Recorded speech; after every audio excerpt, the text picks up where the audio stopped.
في محكم كتابه ومتقن خطابه. بسم الله الرحمن الرحيم. إنما المؤمنون الذين آمنوا بالله ورسوله ثم لم يرتابوا وجاهدوا بأموالهم وأنفسهم في سبيل الله أولئك هم الصادقون. صدق الله العلي العظيم.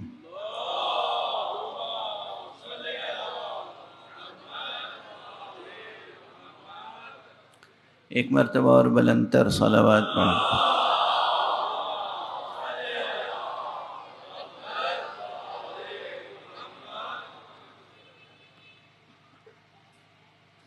برادران عزیز، عزیزان ایمانی، برادران اسلامی اور مسلمانان حسینی، جب بھی میں خطاب کرتا ہوں اور مسلمانان حسینی کہہ کر خطاب کرتا ہوں تو مجھے خود بھی ایک مسرت ہوتی ہے، اور یقیناً آپ حضرات بھی مسرور ہوتے ہوں گے، اس لیے کہ اس کرۂ ارض پر اس سے بڑا کوئی شرف نہیں ہے کہ مسلمان ہو اور حسینی ہو۔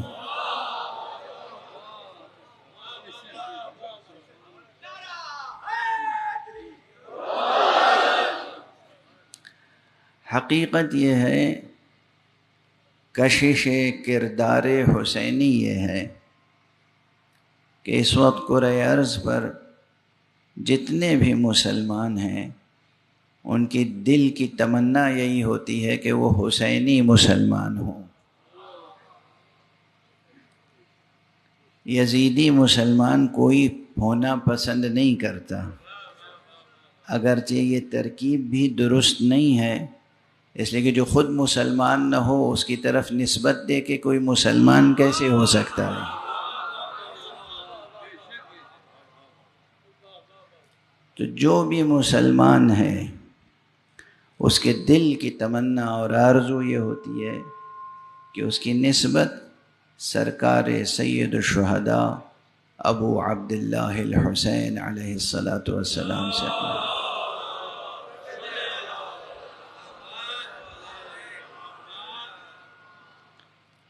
یعنی وہی سچا مسلمان ہے، سچا مومن ہے، اصلی مسلمان ہے، اصلی مومن ہے۔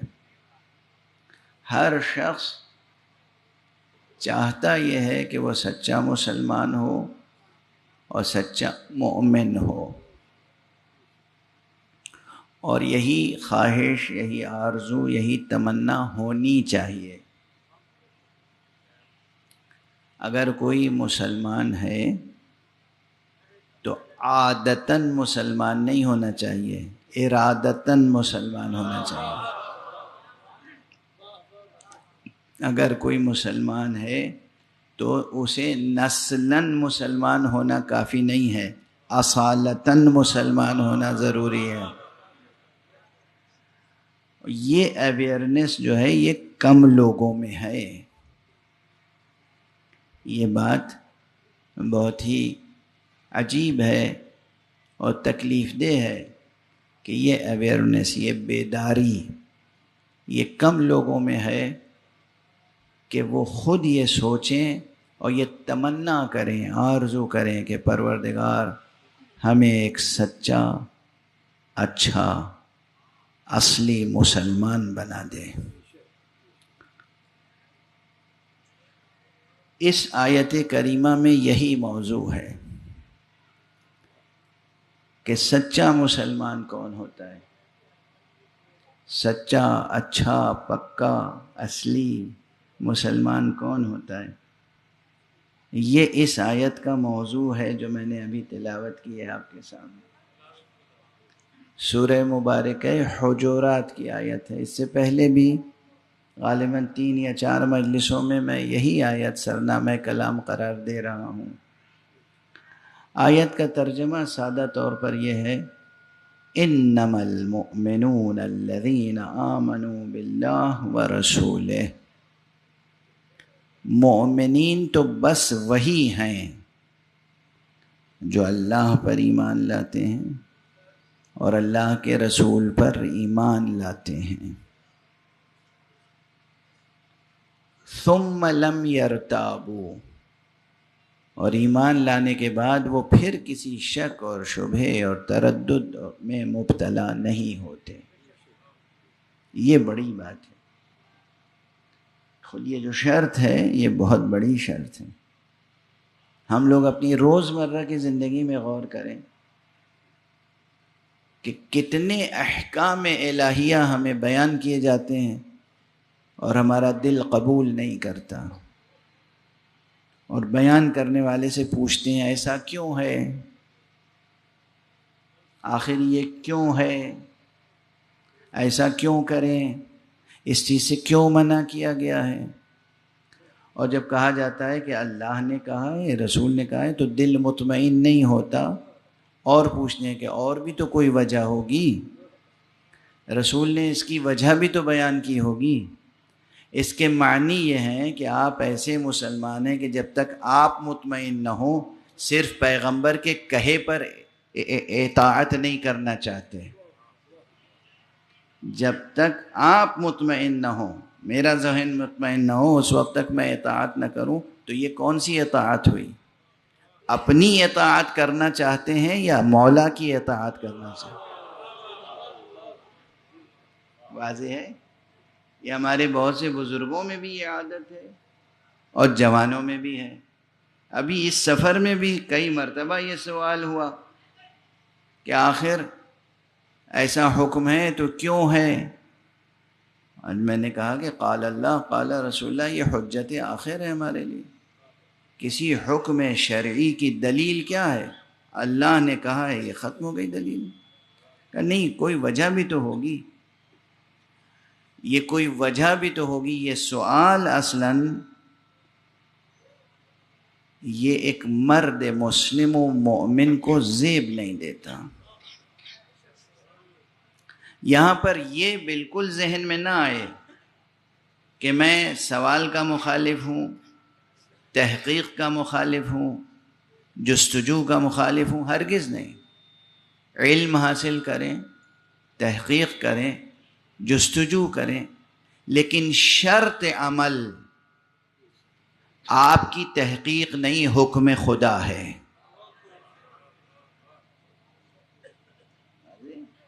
تحقیق کرتے رہیں، بالکل علم حاصل کریں. کس نے روکا ہے؟ کس نے منع کیا؟ قرآن مجید تو خود کہتا ہے فَاسْأَلُوا أَهْلَ الذِّكْرِ إِن كُنتُمْ لَا تَعْلَمُونَ. اگر تم علم نہیں رکھتے ہو تو جو اہل علم ہیں، اہل ذکر ہیں، ان سے سوال کرو. تو قرآن خود تشویق اور ترغیب دیتا ہے کہ تم سوال کرو، منع نہیں کرتا. آپ کا ذہن اللہ نے ایسا بنایا ہے کہ اس میں سوالات پیدا ہوتے ہیں. میں اکثر کہتا ہوں کہ آخر کہیں بازار میں سوالات تو نہیں بکتے، سوالات تو خود ذہن میں پیدا ہوتے ہیں. تو اللہ نے ایسا ذہن بنایا ہے کہ آپ کے ذہن میں سوالات پیدا ہوں، اور ہماری اور آپ کی ہدایت کے لیے ایسے رہبر بھیجے ہیں جو سوالات کا استقبال کرتے ہیں. وہ کہتے ہیں سلونی سلونی قبل ان تفقدونی، پوچھ لو مجھ سے، پوچھ لو قبل اس کے کہ میں تمہارے درمیان نہ رہوں. تو یہ ذہن میں نہ آئے کہ سوال پر پابندی عائد ہو رہی ہے. نہیں، سوالات کریں، خوب کریں، تحقیق کریں، جستجو کریں، کیا، کیوں، کیسے، سب پوچھیں، مگر مقام عمل میں، مقام امتثال میں، تعمیل ارشاد الہی میں اپنی فہم کو شرط قرار نہ دیں. اس طرح تربیت کریں ذہنوں کی کہ جیسے ہی معلوم ہوا اللہ کا یہ حکم ہے، پہلا رد عمل یہ ہونا چاہیے مومن کا کہ پھر ہمیں اسے انجام دینا ہے. اب اگر ذہن میں سوال پیدا ہو کہ کیوں، کیسے، شیطان وسوسہ دل میں ڈالے، پوچھ تو لو کیوں، کیسے، تو جواب خود اپنے نفس کو یا شیطان کو دیجیے گا، یہ ہم بعد میں پوچھ لیں گے کہ کیوں کیسے، ابھی تو عمل کرنا ہے نا۔ ارے ابھی تو مولا نے حکم دیا ہے تو عمل کرنا ہے نا، ایسا نہ ہو کہ سمجھنے میں عمل میں تاخیر ہو جائے۔ اور اس کی عملی مثال مثلا یہ ضروری نہیں ہے کہ ہر سپاہی کو تمام فوجی اسرار بتا دیے جائیں۔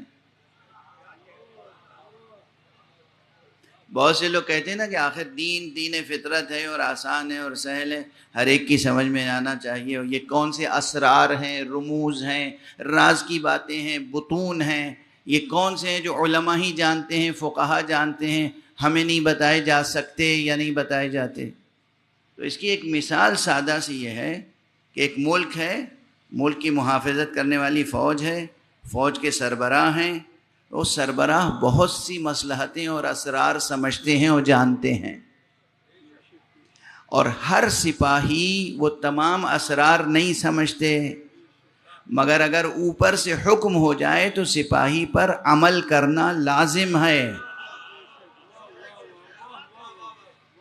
یہ نہیں کہ جب تک ہمیں مصلحت نہیں معلوم ہوگی، راز نہیں معلوم ہوگا، اسٹریٹجی معلوم نہیں ہوگی، سیکریٹس نہیں معلوم ہوں گے، ہم تو نہیں عمل کریں گے۔ نہیں، جب آپ اس لائق ہوں گے تو بتا دیا جائے گا، ابھی تو عمل کا مقام ہے، ابھی تو ایک صلوات پڑھ دیجئے محمد وآلہ۔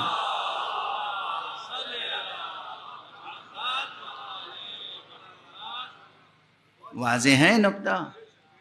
تو جہاں تک ہمارے سامعین ہیں، اپنی عقل کو پروان چڑھائیں، فکر کا سفر جاری رہے، کسب علم میں کمی نہ آئے، لیکن یہ سب شرط عمل نہیں ہے۔ شرط عمل ہے حکم مولا کا دریافت کرنا، اور بس ادھر معلوم ہوا کہ حکم خدا یہ ہے، ادھر سر تسلیم خم ہو جانا چاہیے۔ راز کی باتیں سمجھتے رہیں گے، بعد میں ہو سکتا ہے ہم نہ پوچھیں اور والہانہ انداز میں جذبہ اطاعت سے ہم خدا کے حکم کے آگے سر تسلیم خم کر دیں، تو یہی مخلصانہ والہانہ سر تسلیم خم کرنے کی ادا اسے اتنی پسند آ جائے کہ ہمارے دل میں معرفت کا نور بھر دے۔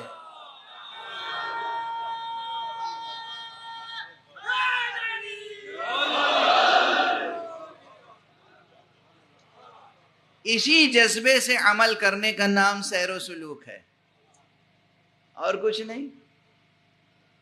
سمجھ بوجھ کے، مصلحت دیکھ کے، اپنا نفع نقصان دیکھ کے عمل کیا تو یہ اطاعت نہیں ہوئی،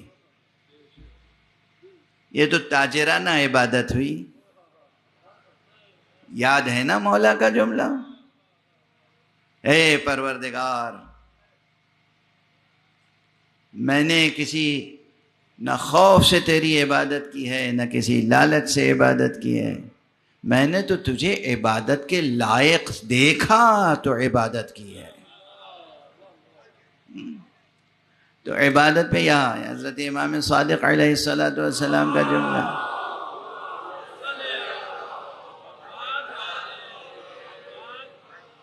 کہ فرمایا ہے کہ نہ عبادت تاجرانہ ہونی چاہیے، نہ عبادت غلامانہ ہونی چاہیے، عبادت تو حسن اختیار کے ساتھ ہونا چاہیے، عبادت تو عشق اور محبت سے سرشار ہو کے ہونی چاہیے، آزادانہ ہونی چاہیے۔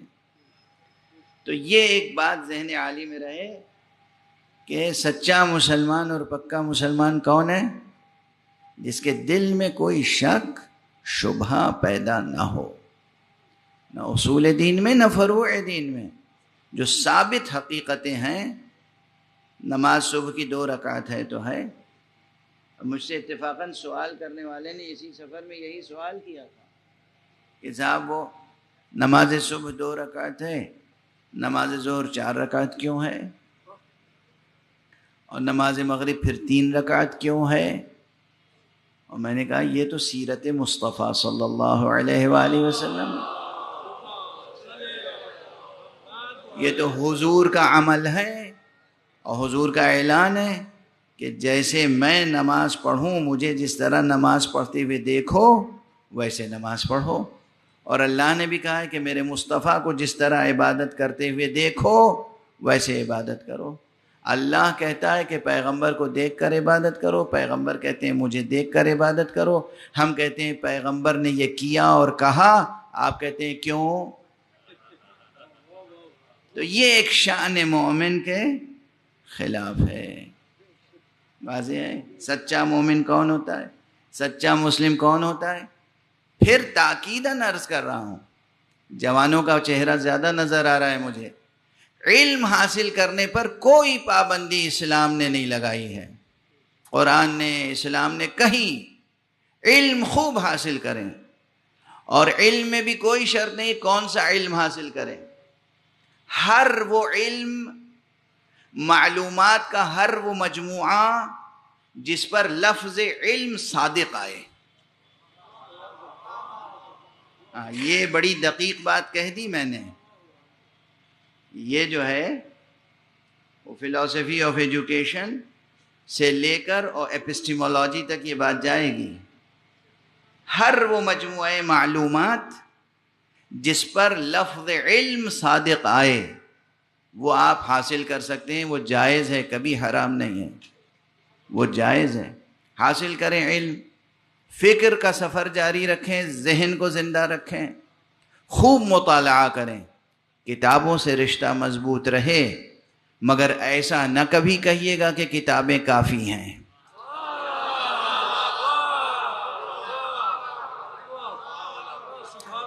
کتابوں سے رشتہ مضبوط رہے، مگر کتاب کبھی بغیر استاد کے کافی نہیں ہوتی۔ کتاب کبھی بغیر استاد کے کافی نہیں ہوتی۔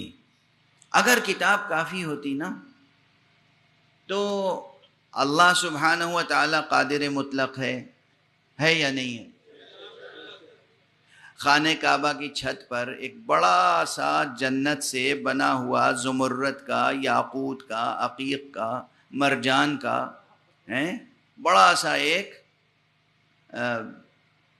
نسخہ، وہ پہلے وہ جسے کہتے ہیں سٹینڈ، جسے رحل جو ہے وہ خانہ کعبہ کی چھت پہ آ کے رکھ دیا جاتا، اور اس کے بعد قرآن مجید نازل ہوتا، اور جبرائیل آسمان و زمین کے درمیان ندا کر دیتے، آؤ دیکھو آسمان سے تمہاری ہدایت کے لیے کتاب آ گئی ہے، آؤ انسانوں یہ کتاب پڑھو اور اپنی آخرت سنوارو، آؤ انسانوں اپنی دنیا سنوارو، آؤ انسانوں دیکھو کتاب پڑھو اور دیکھو کیسے اللہ کی بندگی کی جاتی ہے۔ کیا یہ اللہ کے لیے ناممکن تھا؟ نہیں، ناممکن تو نہیں تھا۔ جب ناممکن نہیں تھا تو پھر اللہ سبحانہ و تعالیٰ نے یہ کیوں کیا کہ پہلے مصطفیٰ کو بھیجا صلی اللہ علیہ وآلہ وسلم۔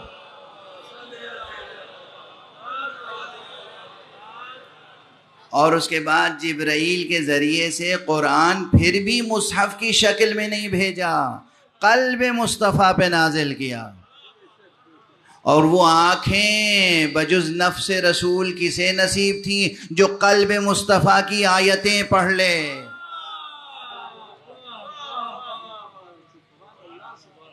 قلب پیغمبر پہ قرآن نازل ہوا، پھر قرآن اپنی زبان سے حضور پڑھ کے سناتے تھے، آیتیں تلاوت کر کے سناتے تھے، اور پھر اس پر عمل کر کے دکھاتے تھے۔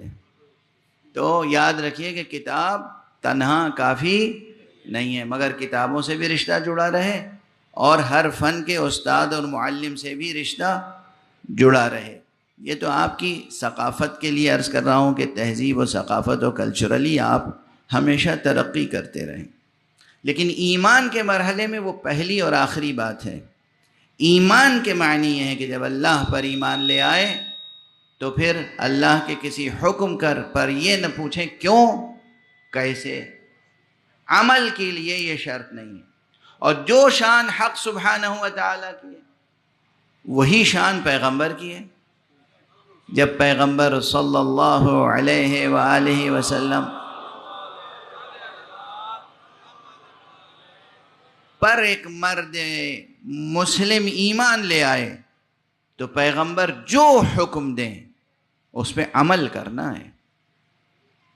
نہ عمل میں تاخیر جائز ہے نہ عمل میں تعطیل جائز ہے. حضور نے کہا تو عمل کرنا ہے. عمل نہ کرنے کے معنی یہ ہیں کہ شک ہے، شبہ ہے، کہیں نہ کہیں دبا ہوا نفاق ہے، کہیں نہ کہیں کفر ہے، کہیں نہ کہیں شرک ہے. پیغمبر موجود ہوں، پیغمبر حکم دے رہے ہوں اور انسان پیغمبر کے حکم پر عمل کرنے سے سرتابی کر رہا ہو یا تاخیر کر رہا ہو یا شک و شبہ کر رہا ہو، لیت و لعل کر رہا ہو، اس کے معنی یہ ہے کہ وہ سچا مسلمان نہیں ہے. کل بھی یہی معیار تھا، آج بھی یہی معیار ہے، قیامت تک یہی معیار رہے گا ہر ایک کے لیے. اس لیے یہ قید آئی ہے کہ انما المؤمنون الذین آمنوا باللہ، بس مومن تو وہی ہیں جو ایمان لانے والے ہیں اللہ پر، ورسولہ، اور اس کے رسول پر، ثم لم یرتابوا، اور پھر ایمان لانے کے بعد شک اور شبہ اور لیت و لعل اور تردید و تردد اس کی کوئی گنجائش نہیں. اس کے بعد پھر شرطیں اور بھی ہیں ایک سچے مسلمان کے لیے. ہر ایک کی خواہش ہے نا کہ ہم سچے مسلمان بنیں. تو اب اس کے بعد کیا، یہ قرآن متن قرآن ہے، میں اپنی طرف سے تو کچھ نہیں عرض کر رہا ہوں، میں صرف ترجمانی کر رہا ہوں.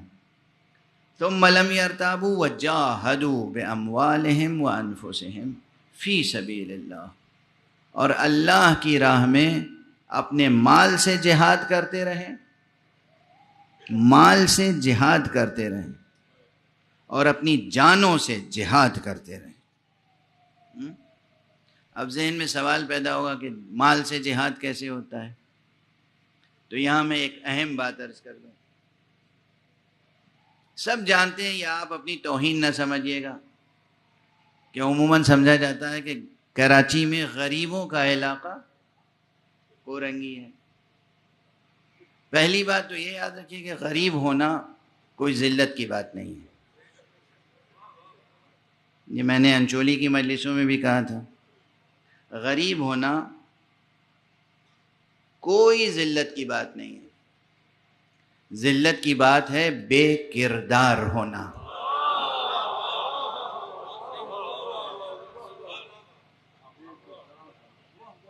اصل جو انسانی دولت ہے نا وہ کردار ہے. کردار وہ دولت ہے جو چوری نہیں کیا جا سکتا.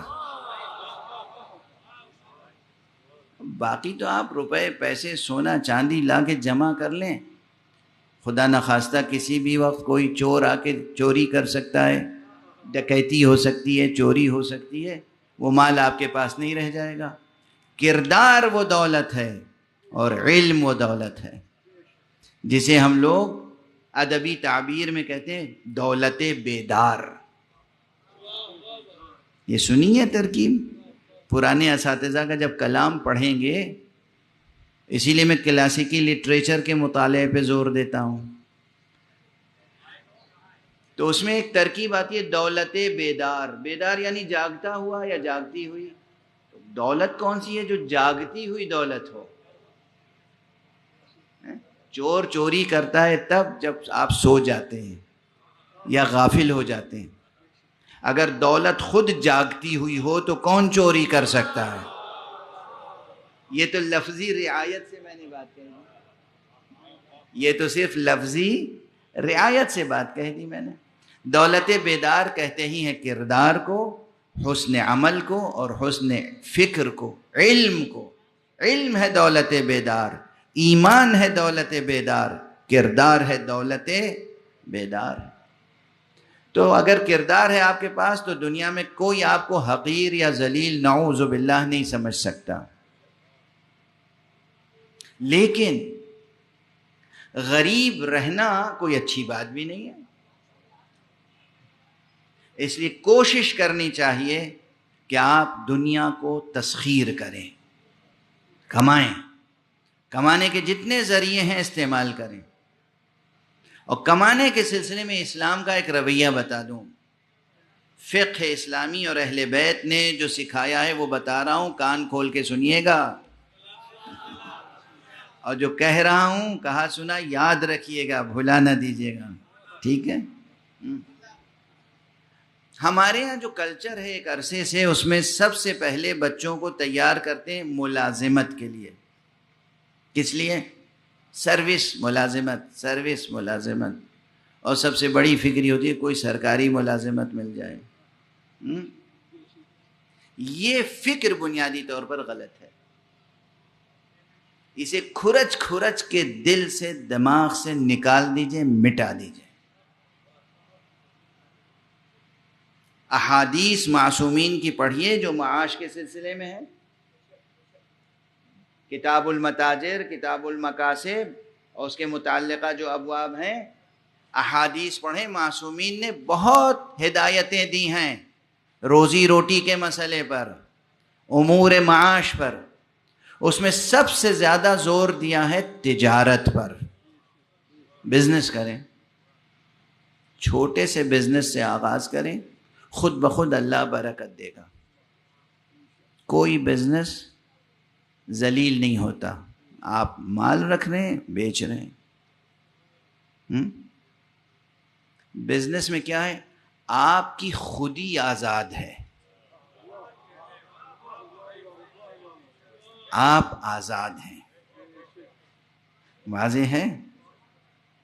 آپ آزاد ہیں۔ یہ علت وہ ہے، یہ کیوں؟ یہ معصوم نے خود بتایا ہے، کہ جب تم اپنی محنت یا اپنا وقت فروخت کر دیتے ہو، کسی کے یہاں ملازمت کرتے ہو، تو تم گویا غلام ہو جاتے ہو، تمہاری آزادی سلب ہو جاتی ہے۔ اس لیے تم تجارت کرو، پہلی بات، یا پھر زراعت کرو، دوسری بات۔ زمین ہے، زراعت کرو، ہزاروں چیزیں زراعت کی ہیں، طرح طرح کے نئے نئے طریقے زراعت کے پیدا ہو گئے ہیں۔ زراعت کریں، تجارت کریں، پھر صنعت ہے، صنعت، تجارت اور زراعت کے ساتھ صنعت ہے، یہ سب معصومین نے سکھایا ہے۔ صنعت یہاں تک فرمایا کہ مجھے حیرت ہے کہ جس کے پاس مٹی اور پانی ہے وہ بھوکا کیسے رہ سکتا ہے۔ یعنی کچھ نہیں تو مٹی سے، پانی سے مٹی گوندھ کے کھلونے بنا کے بیچ سکتے ہو، مٹی کے برتن بنا کے بیچ سکتے ہو، مٹی سے نہ جانے کیا کیا کچھ بنا۔ یہ معصوم کا جملہ ہے، میرا جملہ نہیں ہے،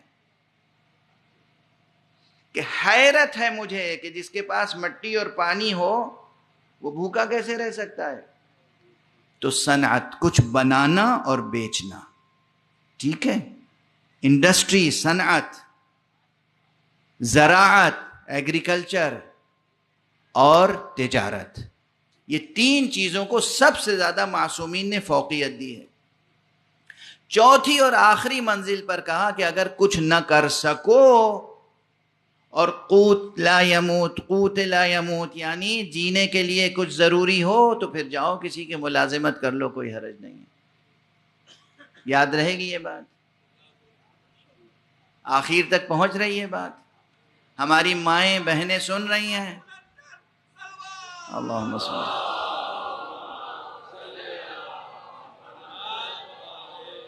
جوان بچے سب سن رہے ہیں نا؟ والدین سن رہے ہیں؟ اب ذہنوں کی تربیت کیسے کریں گے آپ؟ روز اول سے سروس کی بات سوچیں گے بھی نہیں۔ اس فقیر کی بات یاد رکھنا، اگر یاد رکھ لی یہ بات تو اسی معاشرے میں دیکھیے گا کیسا انقلاب آتا ہے۔ سروس کی فکر ہی نکال دیجیے دل دماغ سے، یہ رونا ہی چھوڑ دیجیے کہ یہ حکومت ایسی آئی ہے کسی کو نوکری نہیں دیتی۔ ارے حکومت نوکری دے یا نہ دے، سمجھ میں آ رہی ہے؟ آپ کو تجارت کرنی ہے، ہزاروں، زمین تا آسمان، کروڑوں ذریعے ہیں روزی روٹی کمانے کے۔ کتنی قسم کی تجارتیں ہو سکتی ہیں۔ ابھی ایک عزیز ملے مجھے یہاں پر، انہوں نے اپنا اخبار دیا، اللہ ان کی توفیقات میں اضافہ فرمائے۔ یہ جو اخبار چھپتے ہیں یہ بھی نہ جانے کیا مریضانہ ذہن ہوتا ہے اخبار والوں کا. اس میں صفحوں کے صفحے نہ جانے کیا کیا چھاپتے ہیں. دو موضوعات پر صفحات مخصوص ہونے چاہیے. ایک تعلیم، ایک تجارت. تعلیم یعنی دنیا میں کن کن نئے نئے کورسز کو انٹروڈیوس کیا جا رہا ہے یہ ہمارے بچوں کو معلوم ہونا چاہیے. ڈھونڈ ڈھونڈ کے، یعنی ہر اخبار کے دفتر میں ایک ایسا شخص ہونا چاہیے جس کو یہ وظیفہ دیا جائے کہ تم تلاش کرو پوری دنیا میں نیا کون سا کورس آیا ہے، نیا کون سا سلیبس انٹروڈیوس ہوا ہے، نیا کون سا طریقہ تعلیم ایجاد ہوا ہے، تاکہ وہ ہمارے جوانوں اور بچوں کو بھی معلوم ہو جائے. کرائم رپورٹرز تو بہت ہوتے ہیں کہ دنیا میں کہاں جرم ہوا، کیسے جرم ہوا، کس طریقے سے جرم ہوا، تاکہ وہاں جن لوگوں نے جرم کیا ہے ہمارے بچے جرم کرنا نہیں بھی جانتے تو خبر پڑھ کے سیکھ لیں کیسے جرم ہوتا ہے. خبر پڑھ کے سیکھ لیں بچے کے کیسے. کرائم رپورٹنگ نہ کیجئے، ایجوکیشن پہ رپورٹنگ کیجئے. اور دوسرے، دنیا میں کون کون سی چھوٹی بڑی تجارتیں ہیں جو انسان کر سکتے ہیں. واضح ہے اس مجمع میں بہت سے صحافی ہوں گے اس وقت بالفعل یا مستقبل میں صحافی بننے والے ہوں گے، تو انہیں یہ معلوم ہونا چاہیے کہ نیشن کی تربیت کے لیے، قوموں کی ترقی کے لیے کن موضوعات پر ہمیں کام کرنا ہے، کن سبجیکٹس پہ کام کرنا ہے، کیا بتانا ہے جوانوں کو. تعلیم کی راہیں کھولنی ہیں، تجارت اور رزق و روزی کی راہیں کھولنی ہیں. واضح ہے. یہ تو درمیان میں بات آ گئی تھی. لوگ کہیں گے یہ ممبر سے کہنے والی بات نہیں ہے. میں سمجھتا ہوں ممبر ہی سے کہنے والی بات ہے. ایک صلوات پڑھ لیجئے محمد.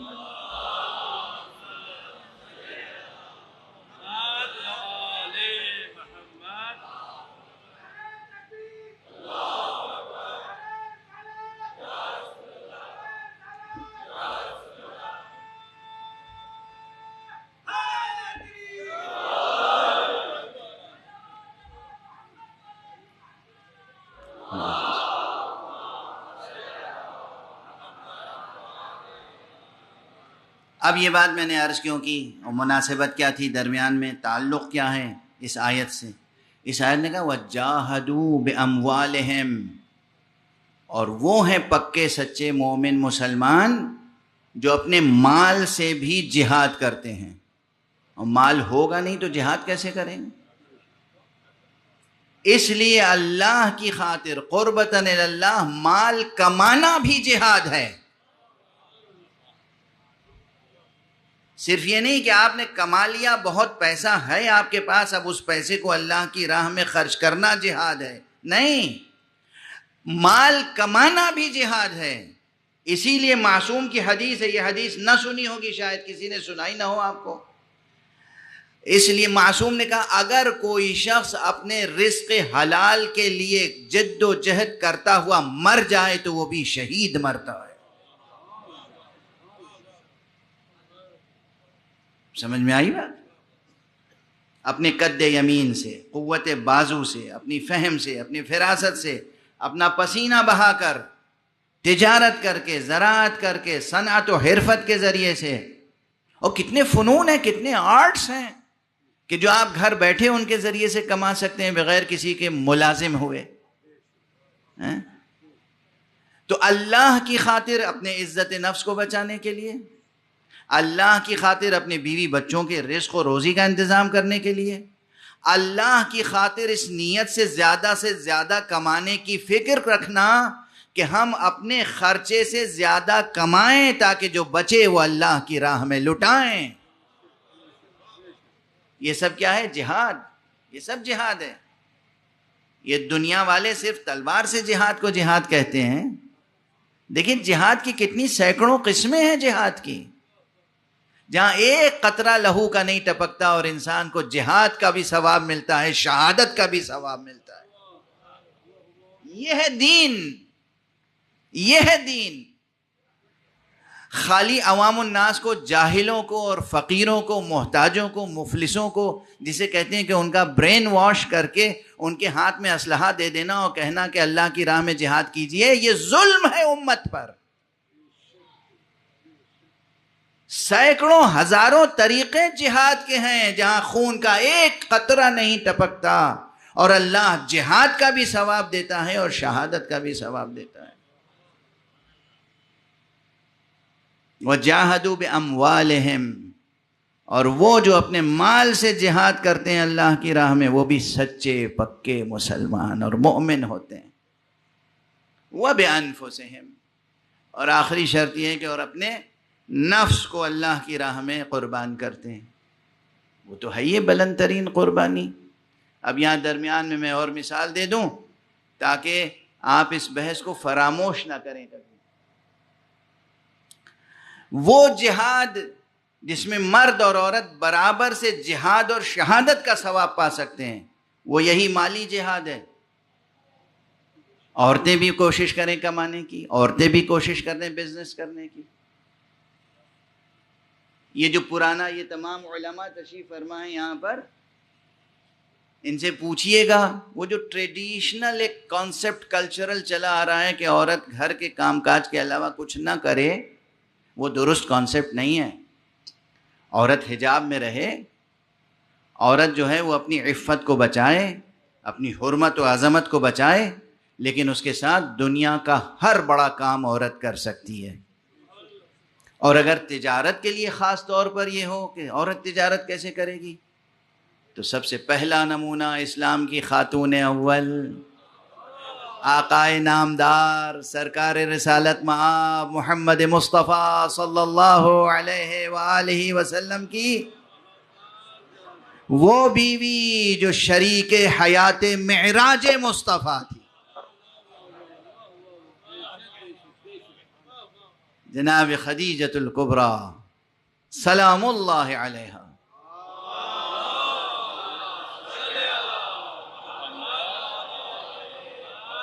ان کی سیرت سامنے ہے یا نہیں؟ بی بی جناب خدیجہ، کتنا بڑا کارواں ہوتا تھا ان کا تجارت کا۔ خود اپنے بیت الشرف میں رہتی تھیں، اور ان کے بہت سے ملازمین، غلام، کنیزیں، یہ سب تھے کہ جو ان کے تجارت کے کارواں کو لے جاتے تھے۔ بعض کتابوں میں یہ صراحت ہے کہ اس زمانے میں پورے عرب میں سب سے بڑا تجارت کا کارواں بی بی خدیجہ کا ہوتا تھا۔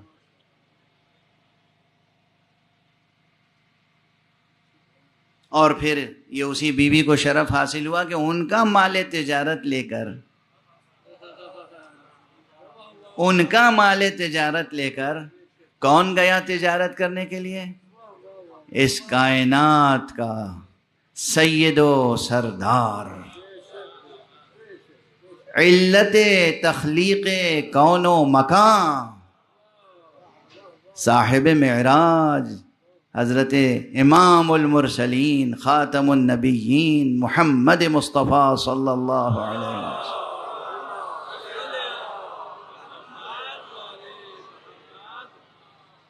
ان کے مال تجارت کا کارواں لے کے گئے۔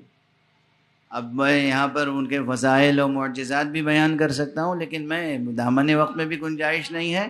معجزے آپ سنتے رہتے ہیں، اس وقت خشک مسائل سنتے جائیں جو آپ کی زندگی کے کام کے ہیں۔ اپنی بیٹیوں کو ایسی تربیت کریں کہ بہترین بزنس کر سکیں، بہترین صنعت کر سکیں، ڈیفرنٹ آرٹس میں کمال پیدا کریں اور کما سکیں، اور بیٹوں کو بھی اسی طرح۔ تجارت میں ایک طرف جناب بی بی خدیجۃ الکبریٰ ہیں، اور دوسری طرف تجارت میں حضرت ابو طالب بھی تو کسی سے کم نہیں تھے،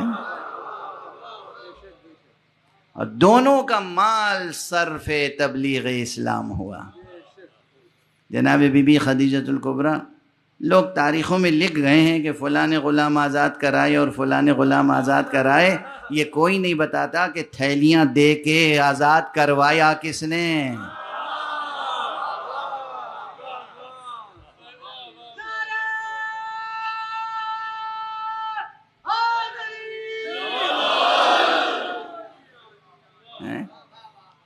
پس پشت کون تھا؟ دولت کس کی خرچ ہو رہی تھی؟ یہ دولت خدیجہ تھی اور یہ دولت ابو طالب تھی کہ جو اس وقت مسلمانوں کے کام آ رہی تھی. یہ تھا جہاد، جہاں خون نہیں ٹپک رہا تھا زمین پر مگر جہاد ہو رہا تھا. وَجَاهَدُوا بِأَمْوَالِهِمْ وَأَنفُسِهِمْ فِي سَبِيلِ اللَّهِ، اللہ کی راہ میں مال سے جہاد کرتے ہیں، اللہ کی راہ میں اپنے نفس سے جہاد کرتے ہیں. اور آخری فقرہ پھر یہ جو میں آج کہہ رہا ہوں شروع سے آخر تک بار بار سچا مومن، سچا مومن، پکا مومن، سچا مومن، وہ آخری فقرہ ہے. اولئک هم الصادقون، جو یہ ہیں کہ اللہ پر ایمان لاتے ہیں، رسول پہ ایمان لاتے ہیں، پھر کسی شک و شبہ میں مبتلا نہیں ہوتے اور اپنے مال سے جہاد کرتے ہیں، اپنے نفس سے، اپنی جانوں سے جہاد کرتے ہیں، وہی وہ ہیں جو سچے ہیں. وہی وہ ہیں جو سچے ہیں. اب اگر کہیں بھی کسی کے ہاں یہ پتہ چل جائے کہ وہاں رسول کے یا اللہ کے حکم پر عمل کرنے کا جذبہ مخلصانہ نہیں تھا تو آپ اسے کچھ بھی کہہ سکتے ہیں، نہ صادق کہہ سکتے ہیں، نہ اس سلسلے میں کوئی مبالغے کا اور صیغہ استعمال کر سکتے ہیں. صلوات پڑھ دیجئے محمد و آلہ محمد.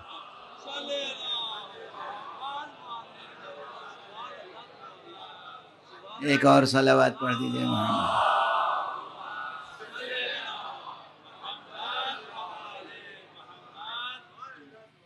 سچے مومن کی شان یہ ہے کہ اس میں شک و شبہ نہ ہو اور جہاد کا مکمل جذبہ ہو. نہ شک و شبہ ہو اور نہ بزدلی ہو، شجاعت ہو، شکیبائی ہو، صبر ہو اور جاں فشانی کا جذبہ ہو، جان نثاری کا جذبہ ہو. اور بس وقت گزر گیا، میرا خیال ہے اتنا درس کافی ہے اور میری صحت مزمحل ہے، تو بہرحال ایک صلوات پڑھ دیں محمد وآلہ.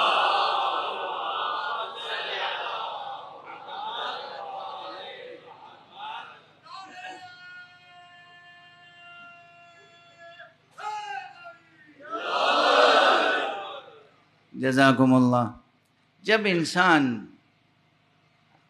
سچے جذبے کے ساتھ اللہ کی اطاعت کرتا ہے اور رسول کی اطاعت کرتا ہے اور جہاد کرتا ہے اللہ کی راہ میں اپنے مال سے اور اپنے نفس سے، تو پھر اللہ اسے کرامتیں بخشتا ہے، اللہ اسے عزتیں بخشتا ہے، اللہ اسے قوتیں بخشتا ہے، باطنی قوتیں.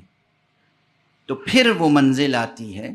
دیکھیے اس میں منطقی تسلسل ہے، لاجیکل کنسسٹنسی ہے، ایک منطقی استدلال اس کے پیچھے چھپا ہوا ہے کہ انسان نے پہلے خود کمایا اور جو کچھ کمایا لٹا دیا اللہ کی راہ میں. اس کی مثالیں ہیں اور سب سے بڑی مثال خود حضرت ابو طالب کی ہے، جناب خدیجہ کی ہے، اور پھر اس کے بعد سب سے بڑی مثال حضرت علی ابن ابی طالب کی ہے.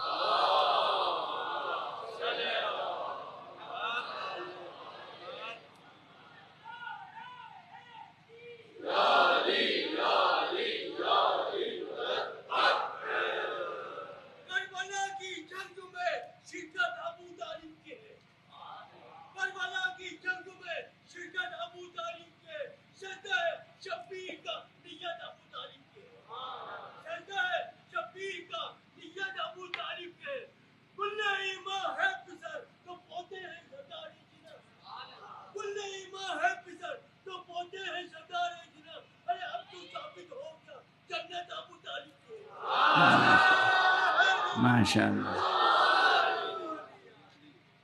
جناب امیر المومنین کے تعلق سے اور بنی ہاشم کے تعلق سے جو مورخین ہیں ان کا ہمیشہ معاندانہ رویہ رہا. معاندانہ یعنی دشمنی کا رویہ رہا. تو انہوں نے ان کی فضیلتوں کا انکار کیا، ان کی قربانیوں پہ پردے ڈالے. اور ایک چیز یہ پیش کرنی چاہیے کہ یہ تو مفلس تھے. میں کیا عرض کروں آپ سے کہ جب ہم لوگ کتابیں پڑھتے ہیں تو کیا کیا مصیبتیں ہمارے سامنے آتی ہیں. بہت سی مثالیں دی جا سکتی ہیں، کتابوں کے نام لیے جا سکتے ہیں۔ مثلاً ایک بہت بزرگ شخصیت تھی مسلمانوں کے درمیان بر صغیر میں، حضرت مولانا ابو الحسن علی میاں ندوی۔ انہوں نے کتاب لکھی المرتضیٰ، المرتضیٰ، یہ کتاب لکھی انہوں نے۔ حضرت امیر المومنین علیہ السلام کی سوانح عمری، لیکن بہرحال انصاف نہ کر سکے۔ وہ ایک مثال میں نے دے دی۔ وہ اور ان جیسے اور بہت سے حضرات نے جو تاریخ لکھی ہے، اس میں یہ زور ہے کہ یہ تو بالکل نادار تھے، فقیر تھے، ہمیشہ گھر میں فاقہ پڑا رہتا تھا۔ یہ غلط تاریخ نویسی ہے۔ ان کی سیرت اور کردار کو پہچانا نہیں لوگوں نے۔ یہ وہ تھے جو خود اپنے قد یمین سے کما کے بھی دوسروں پر لٹا دیتے تھے، اور اگر تاریخوں میں تلاش کریں تو یہ تذکرے مل جائیں گے، ایسا نہیں کہ یہ تذکرے موجود نہیں ہیں۔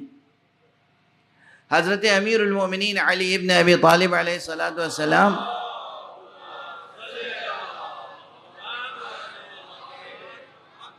کہ عقد کی مثلا مثال دیتے ہیں لوگ، کہ جب رسول اللہ صلی اللہ علیہ وآلہ وسلم نے پوچھا یا علی کیا ہے تمہارے پاس مہر کے لیے؟ میرے پاس کیا ہے؟ کچھ بھی نہیں ہے۔ اچھا، اس جملے کو لے کے صرف یہ پورٹرے کرنا کہ وہ مفلس تھے، یہ پست لوگ ہی کر سکتے ہیں، کیونکہ جو میں نے اپنی آنکھوں سے بڑے بڑے صاحبان حیثیت کو دیکھا ہے، بڑے بڑے صاحبان حیثیت، اور یہ جملہ نکلتا ہی صاحبان حیثیت کی منہ سے ہے، کہ جب آپس میں بیٹھتے ہیں اور کوئی پوچھتا ہے کہ کیا دیں گے، کہتے ہیں ہمارے پاس ہے کیا؟ کچھ بھی تو نہیں ہے، ہم کیا دیں گے؟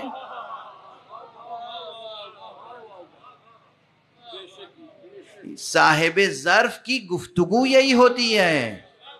دنیاوی دھن دولت اگر صاحب حیثیت کے پاس ہو، جو صاحب ظرف ہو، تو کتنا ہی دینے کا جذبہ رکھتا ہو، لیکن کہتا یہی ہے کہ میرے پاس تو کچھ بھی نہیں ہے۔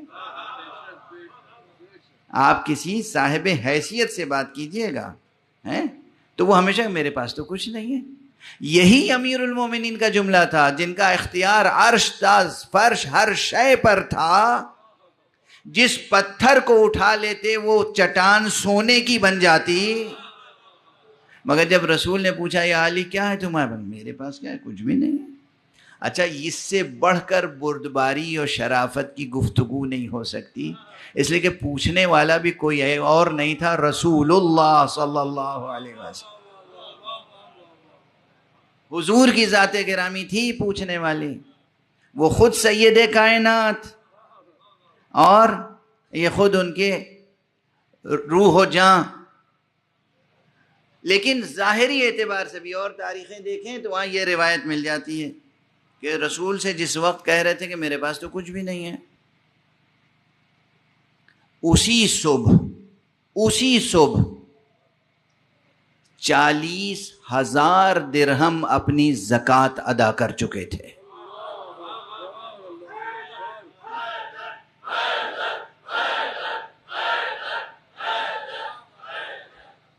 اسی صبح یہ تھے امیر المومنین۔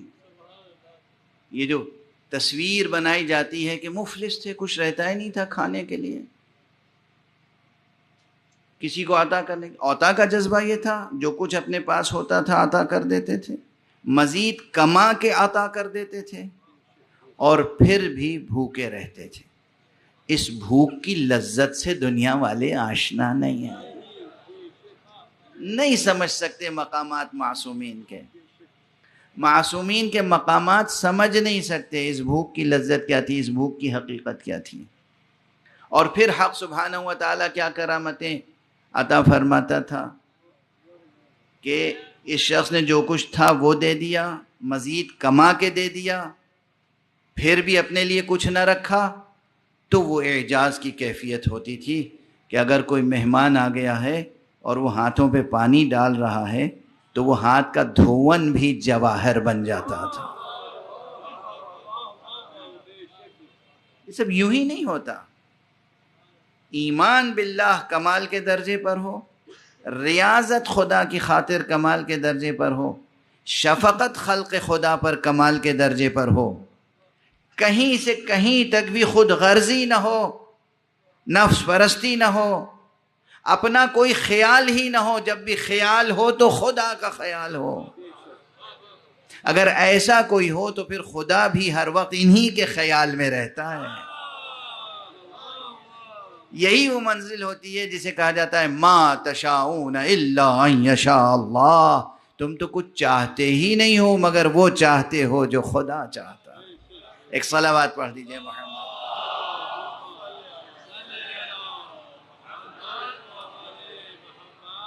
تمام تر کرامات کا راز اور اعجاز کا راز یہ ہے، بندگی حق کمال کے درجے پر۔ اور یہ جو معجزات کی فہرست ہے، مثلا کسی کو عطا کرنے کے لیے کتنے معجزے ہیں معصومین کے یہاں پر، لیکن اب میں چاہتا ہوں کہ معال مجلس کے قریب ہو جائے گفتگو، تو پھر اعجاز ہی کے سلسلے میں ایک روایت ذکر کر دوں کہ مسجد میں حضرت امام حسین علیہ السلام تشریف فرمائے،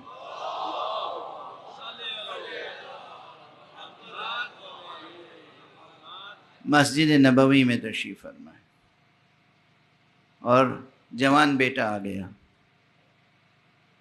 اور بے موسم کے پھل کی فرمائش کر دی۔ جو روایت ہے کہ آپ نے مسجد کے ایک ستون پر ہاتھ مارا اور اس ستون کے اندر سے گویا اس پھل کی شاخ ظاہر ہوئی، اور تازہ پھل توڑ کے آپ نے بیٹے کو دے دیا۔ انگور کی فرمائش تھی، انگور دے دیا۔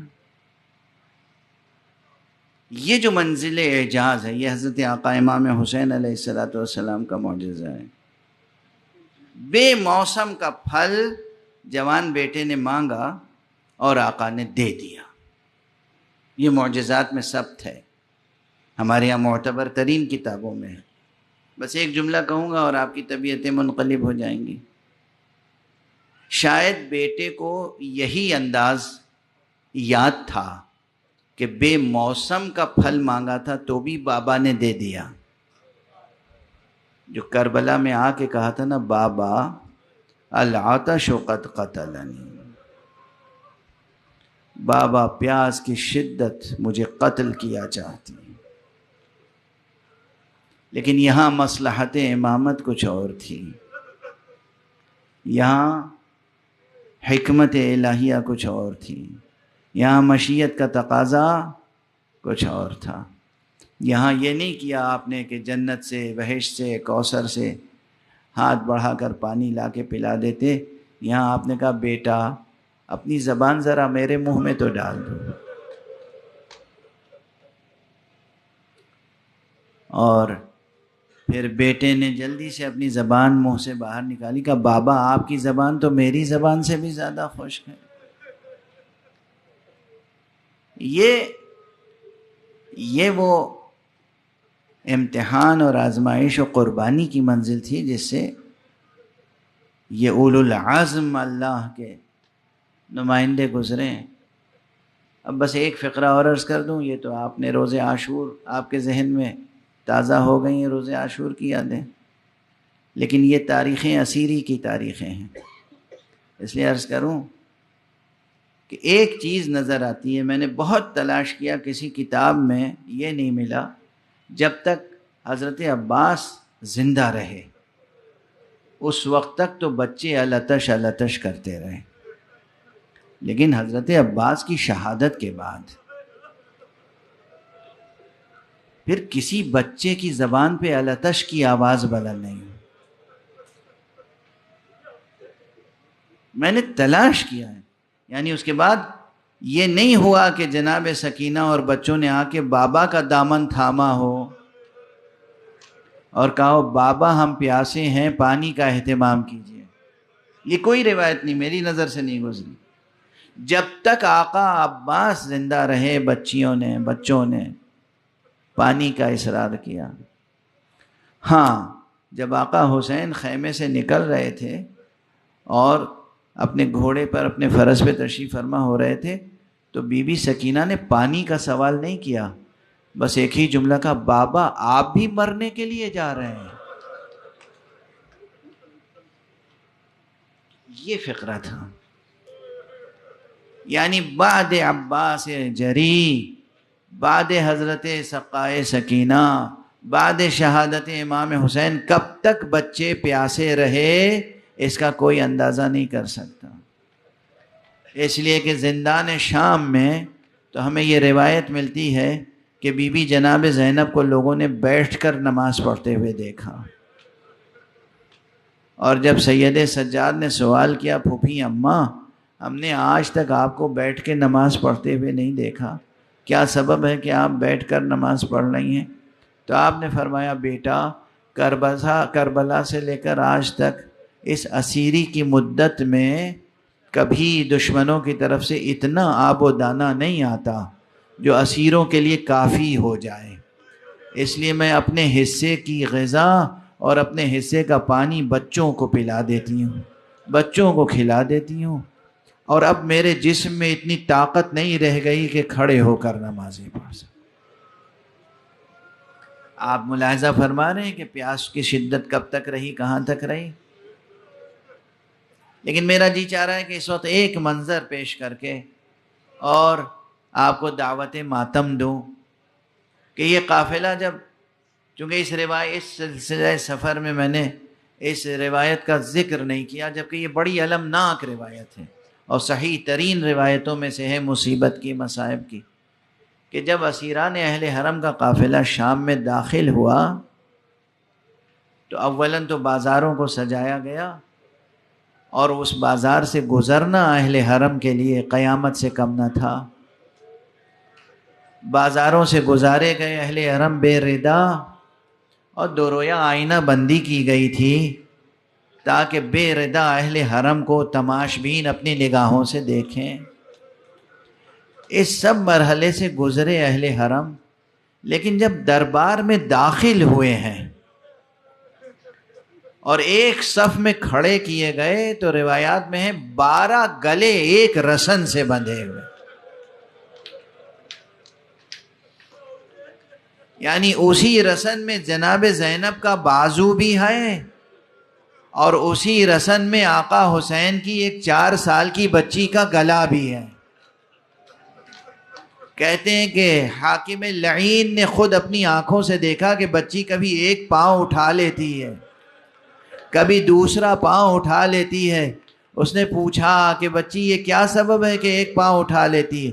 بچی نے جواب دیا کہ تو دیکھ رہا ہے ایک رسن ہے، 12 افراد اس میں ہیں، میرا قد چھوٹا ہے، میرا گلا گھٹتا ہے، کس طریقے سے پاؤں نہ اٹھاؤں۔ ایک طرف یہ انداز اور دوسری طرف تخت یزید کے نیچے تشت طلا میں ایک سر رکھا ہوا ہے، جس سر کے ساتھ بے ادبی کرتے ہوئے یزید کے ہاتھوں میں ایک چھڑی ہے، ایک عصا ہے، اور وہ بار بار دندان مبارک سے بے ادبی کرتا ہے۔ بیٹی دیکھ رہی ہے، بیٹا دیکھ رہا ہے، بہن دیکھ رہی ہے، صبر کر رہے ہیں، یہاں تک کہ دربار میں بیٹھے ہوئے ایک رسول کے صحابی کو جلال آیا اور اس نے اٹھ کر کہا، او یزید یہ بے ادبی روک لے، میں نے اپنی آنکھوں سے دیکھا ہے رسول اللہ ان لب و دنداں کو بوسہ دیا کرتے تھے۔ انا للہ و انا الیہ راجعون، رضا بقضائہ و تسلیما لامرہ۔ پروردگار علوم قرآن اور معارف اہل بیت سے آشنا فرما۔ معبود ہمارے سینوں میں چراغ توحید روشن رہے۔ پروردگار معبود ہمارے ہاتھوں میں ہمیشہ دامان ختم نبوت رہے۔ پروردگار ہمارے قدم ہمیشہ صراط مستقیم ولایت پہ گامزن رہیں۔ پروردگار ہمارے جوانوں کو رزق و روزی سے مالا مال کر دے۔ پروردگار ہمارے گھروں کو اپنی برکتوں سے شاداں فرما، ہمارے سروں کو سرفراز کر۔ پروردگار ملت کے بوڑھوں بزرگوں جوانوں سب کو قوت حیات عطا فرما۔ پروردگار علم سے، عمل سے، روزی سے ہر طرح شاد کام فرما۔